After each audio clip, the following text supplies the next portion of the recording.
guys, welcome back to Strong Successful Male. So for today, I'm going to do the final update to a very popular story all about the guy whose wife up and left him, abandoning both him and his son to go pursue her dreams and ambitions, only to come back completely financially ruined a few years later. As a quick recap, guys, that story is all about the guy. They were married for 14 years. He and his wife. And during that entire time, this guy made good money. He was financially responsible. Frugal was his words. They had a son. And during that entire time, she was a shopaholic. Okay? She was trying to live a certain lifestyle that she most certainly could not afford based on her own income, which wasn't anything close to this guy's. Expensive clothes, designer clothes, handbags, shoes, Mercedes, all that. Trying to essentially show off and have a lifestyle like some of these so-called influencers on social media. And this went on for years and years and years. And he allowed it because he obviously loved her. This is the mother of his child, blah, blah, blah. And over the years, she was always obviously very envious of people that were very successful, had a lot of money, wanted to be famous herself, became a little obsessive with like the house flipping shows and all that. And one day, someone convinced her she could be a house flipper and all that, and essentially wanted to go into business for herself. And the husband, he said, okay, he listened to her little business plan, and it was obviously flawed, many, many flaws to it, and he said no.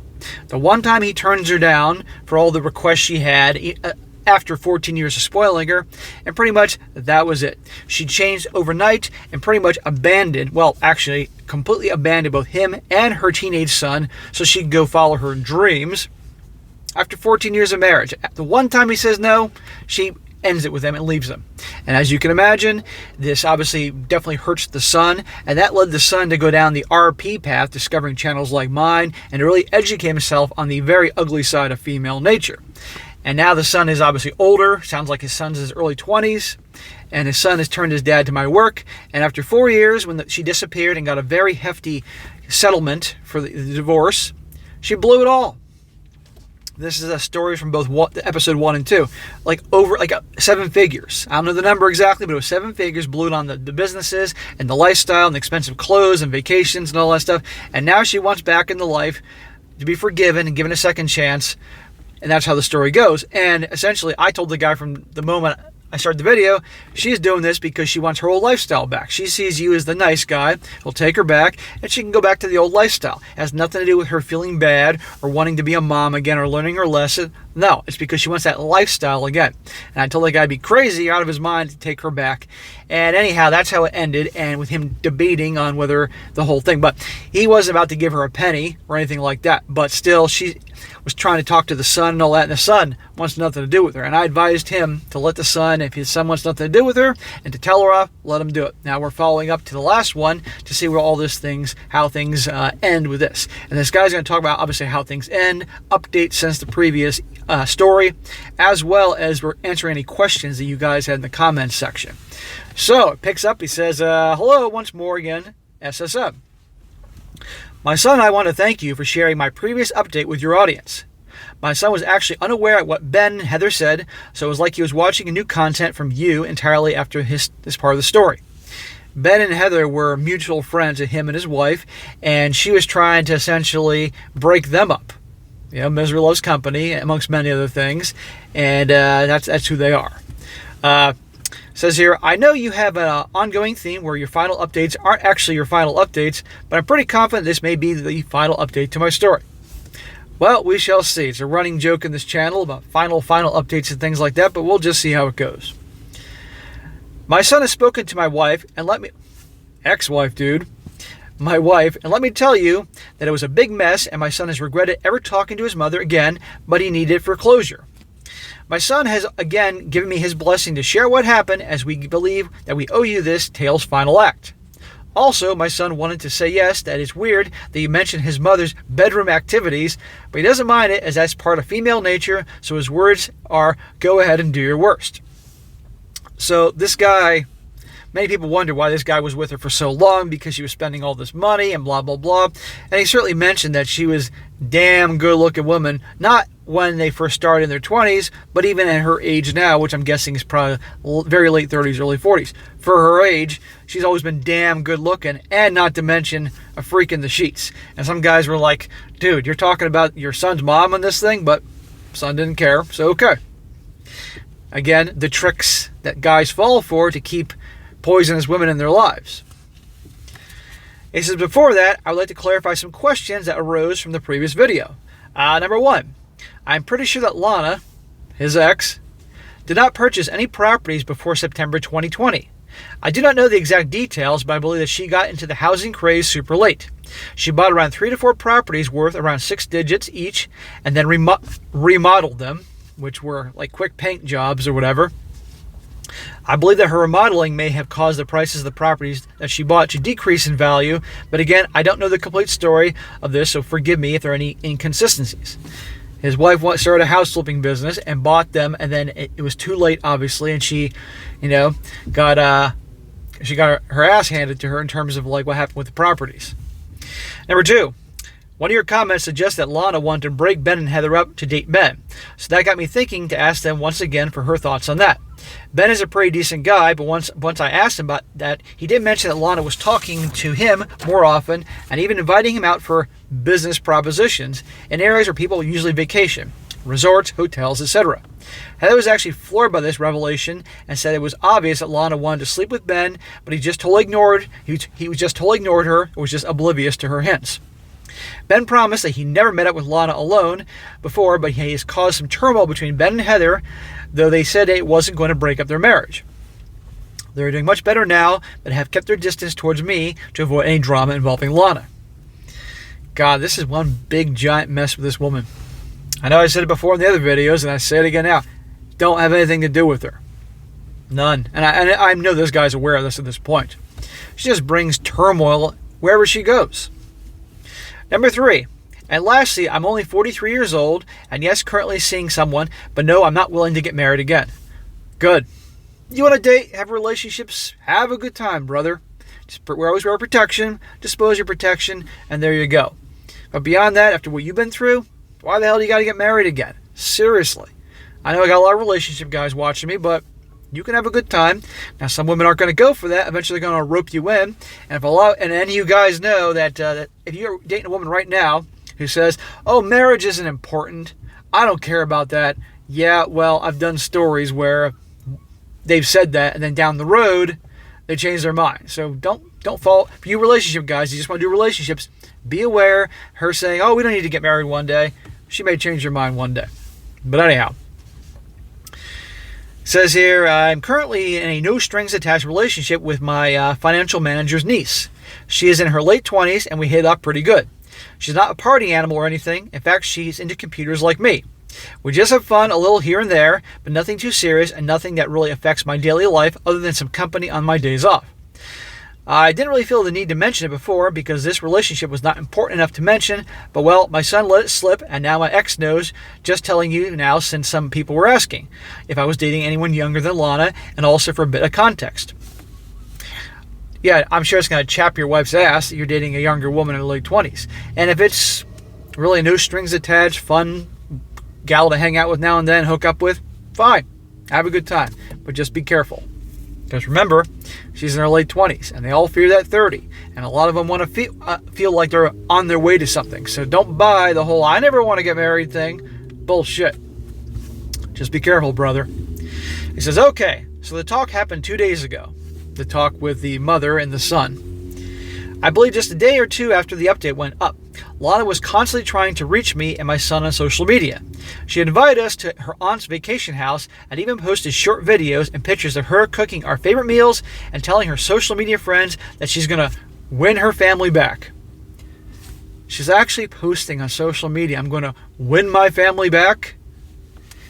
It's amazing to me how in this day and age how people have to constantly share everything and broadcast their lives and what they're thinking and what they're feeling on social media. Grow the hell up. Honest to God. I did not attend her lunch, and my son purposely arrived 1 hour late when the food had gone cold. According to my son, Lana was both angry and depressed. I had stood her up and was screaming at the top of her voice about how we couldn't do this to her, and that she deserved a chance to be a good, loyal wife and mother once again. Deserved? What has she done to deserve that? She abandoned not only her husband. It's one thing. It's bad enough that she abandoned her husband after 14 years of him doing all the things, never saying no to her, being good to her, all that, providing her that lifestyle. But her own child? How could they do this to her? How about her? No accountability. She's the victim. She's not the bad guy. So after the initial scream, my son and her got into a verbal war of words. I was not there to witness it myself, but my son had informed me on the topics they talked about and her reactions. I will do my best to transcript most of what they said with some notable quotes. Here goes. I divide their topics and talking points into sections. Oh boy, here we go. Number 1, what Lana wants. Like you predicted, SSM, Lana wants her old life back. She said that if she had ever known that all she ever known was being a mother and wife, so she wanted to change the scenery because of all her young effinish friends were all living the best lives. Sure. Again, no accountability. Blame it on her effinish friends. Now, don't get me wrong, I'm sure they rubbed off on her, but still. She's a grown-ass woman, at that time probably in her late 30s. She's accountable for her actions. And abandon your wife and abandon your husband and son for this? And like I said, of course she wants her old life back. You're the key to her old life. However, she had realized that her so-called friends were only using her for financial purposes and stopped talking to her after her business went under. That's called karma, honey. So she's determined to make things right and do whatever it takes to win us back. She said that she will never take no for an answer because she cannot stop loving her family even if we abandon her. She will always keep fighting to bring our family together since she's a strong woman who can weather all storms. She's the one that abandoned them. Now they're the bad guys here. They don't want her in their lives because they see all the turmoil that she brings, and they know she's full of shit.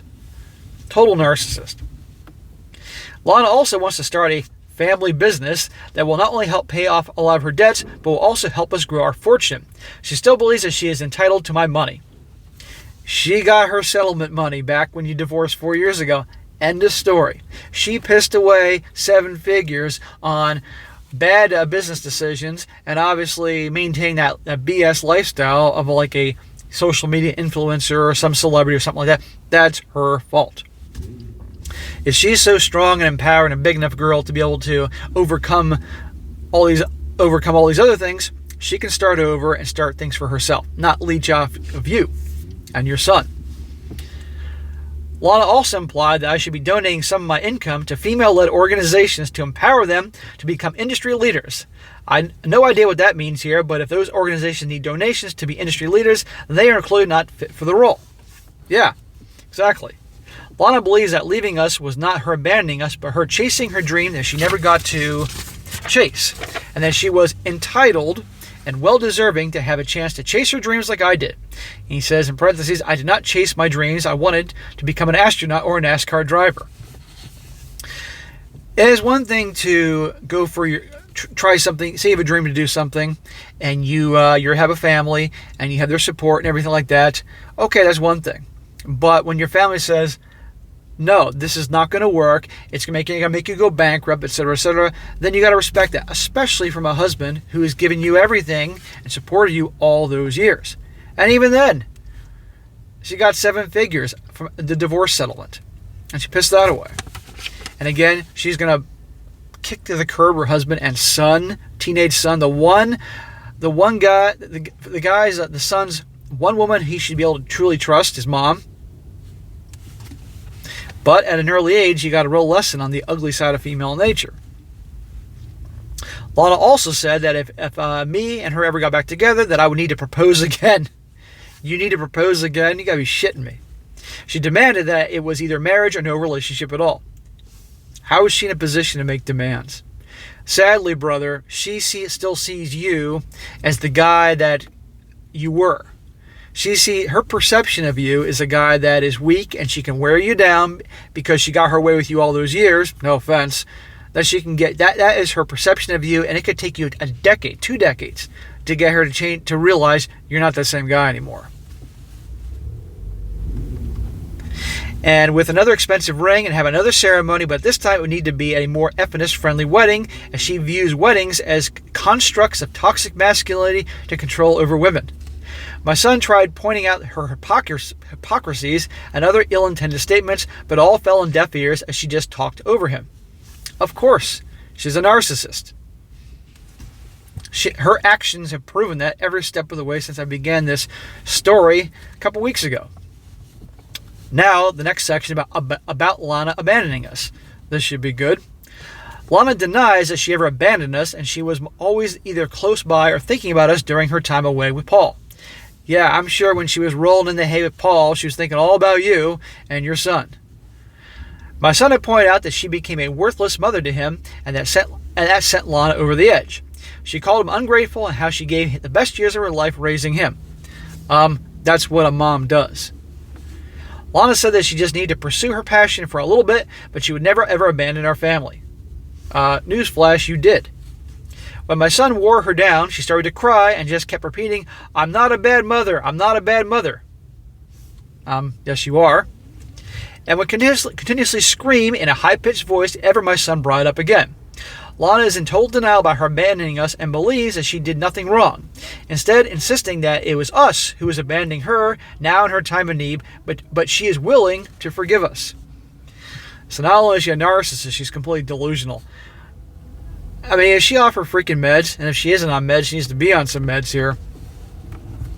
Her reason for denial is probably because she was brainwashed by the certain movement, whereas women cannot do anything wrong and men are to blame for 100% of the wrongs in the world. Well, that's how they operate, sure, but newsflash, I'm sure she was like this long before. They just fanned the flames. Lana's reaction to how he moved on in life. So eventually, Lana tried to use the "wasn't our lives better when we were together" argument during their meeting. My son basically shut her down with most of her statements, but she was relentless and she was trying to win a national debate or something. She grew angry and angrier at my son until she said, "You and your father are privileged white men that need to be more understanding to women."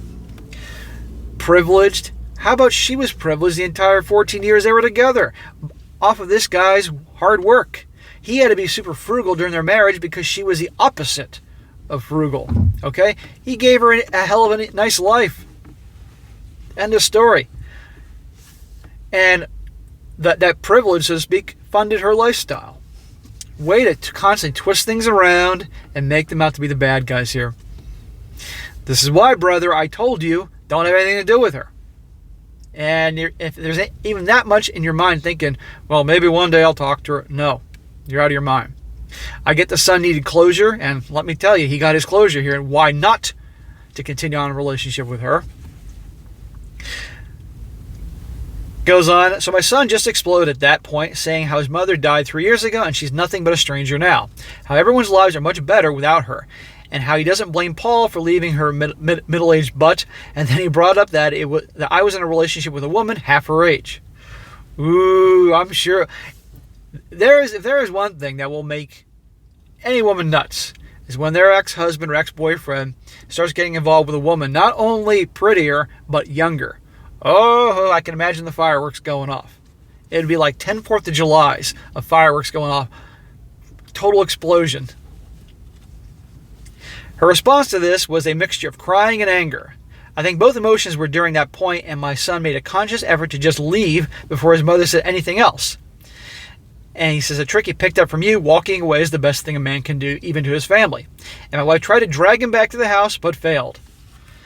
Good. Your son heard enough. Your son does not need to deal with this crap anymore. Your son is now in his early 20s. He's focusing on making his life something. He gave her that chance. I mean, obviously he wanted to give her a piece of his mind. She said all her stuff. There was nothing at all about apologizing or trying to make things right or anything like that. It was constantly, you guys are the bad guys. You're the problem, not me. Or it was my friends that screwed things up. Or everybody else is to blame except me. That's the thing. No loving mother or ex-wife or any in that situation would do such a thing. Total narcissist, doesn't accept any blame. Bro, I know it hurt you when it all happened and went down, but that was the best thing ever happened to you. She's done. Finally, wrapping this up, says, my son regrets meeting with his mother. How none of the things he said got to her, and how devoid of empathy his mother is. He's predicting that Lana may visit our house soon to confront me, as she was extremely displeased that I'm seeing someone in their 20s. Oh, I'm sure she is. I would, a restraining order may be in your future, my man. I think she just justifies her relationship with Paul as being a business relationship while I'm somehow cheating or something. My views on Lana have changed quickly this past couple of weeks, and thanks to you and your viewers. But this whole mess with my son is where I draw the line. I'm planning to get a restraining order petition on Lana if she ever follows through on visiting the house. Good. As for me and my son, I'm planning to take him on a trip to Miami for a bit of vacation time and take his mind off things once he is on semester break. I have not heard from Lana. She is blocked, but I believe that if I keep ignoring her, she should get the message. Anyway, SSM, thank you for reading my story. I believe that the confrontation with my son and ex-wife should be the last I hear of it, since he said everything I wanted to say, plus more. I don't believe Lana would actually attempt something crazy. I know her too well. She's just a crybaby when she's emotional, so this is probably the end of my tale. I hope you and your viewers have a great day. Well, brother, if I was a betting man, I would say this is not the end of your tale. I don't think it is over at all with her, because you are her last and final hope, so she's going to keep trying to wear you down. So I definitely think that a restraining order will be is going to be in her future from you, guaranteed. But even though it was ugly, I'm sorry your son went through all that shit and had to see that ugly side of his mom. And again, no empathy whatsoever. None. You guys are the bad guys, not her. It's terrible. Right? But it's best move on completely. And I know you get this, and I know your son gets this, but still, it's a shame. But there you go. It's her fault. Anybody could watch this and hear this story and see, if they weren't so biased, that she's the one that ruined this whole thing. It really is a shame. But at the end of the day, it's not your problem anymore. She's your ex-wife. You paid that huge amount of money to end this whole thing, and you don't owe her a damn dime. So I wouldn't have anything to do with her at all, and I think a restraining order will be in the future, guaranteed. But I'd be careful, because when people get desperate, things could get a lot worse. And that girl you're dating, I might mention to her, my ex is a little going off the deep end here. Just be careful. Keep your eyes open. You just never know what she may do. Anyway, guys, that'd be a good way to wrap this thing up. Good luck to this guy. Again, just keep on doing what you're doing. Live a happy life. Enjoy yourself into the sun. Again, I'm sorry I went through this, brother, but you learned a hell of a lesson at an early age. I hope you do well. Focus on your purpose. Focus on your grind. Work on having a great life. And you'll be fine. That is it for today, guys. Be sure to comment down below. Let this guy know what you think about this. And guys, as I say always, if you have a good story you'd like to share with me, personal story, anything you overcome, questions you may have, whatever, email it to me, strongsuccessfulmail@gmail.com. Just give me some time to get to it, because I get more and more of these emails every day. I can only get so much out per day, but I will get to it eventually if it's definitely something that works for the channel. And be sure to like the video, share with your friends, and subscribe. And I'll catch you next time.